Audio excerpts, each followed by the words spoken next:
I will today step down as leader of the DA. After serving 4 years as the party's federal leader, Maimane hung up his boots. Blame was put in Maimane's corner for the party's loss at the 2019 national elections. This is the party's national votes dropped from 22.3% in 2014 to 20.77% last year. Shortly after Maimane's resignation speech, another shock announcement by his close ally and friend. There's a time to come and a time to go in politics. And I realized that this weekend that it was probably my time to go. And I'm happy to accept that. I'm happy to move on and try and build or rebuild my life. Trollop followed suit, stepping down as federal chairperson of the DA. He had previously gone head-to-head with Helen Zille for the position of federal council chairperson and lost the race to her. As if that was not enough, Zille's return to the party saw former Johannesburg Mayor Herman Mashaba also jump ship. It is for this reason that I've called this press conference today to announce my resignation from the DA Democratic Alliance effective 27th November 2019. On the 17th of November, Steenhuisen was elected as a DA interim leader, beating Makashu Legana. Ivan Meyer was elected as the federal chair. In terms of backstabbing Mr. Maimane, I'd want to be very, very clear here. I've never backstabbed Mr. Maimane. I served as his chief whip, I served him loyally, and I served him well, right up until the end.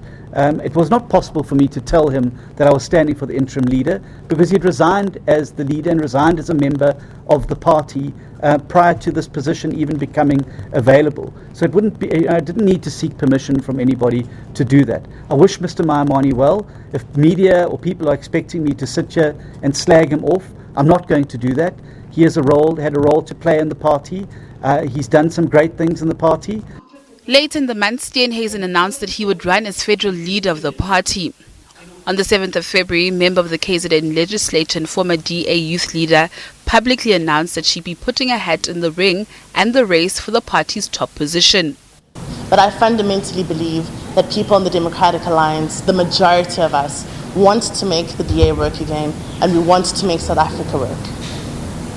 And so today, with that as the background, I want to announce why I'm running to be the leader of the Democratic Alliance and why I believe that I'm the type of leader that the party needs to not only unite it, but to also be a party that will seem inspiring again to South Africans who have turned away from us. 2 weeks later, then DA Gauteng leader John Moody also put his hand up. But months later, a shock announcement. Moody calls it quits from the party after serving for 22 years.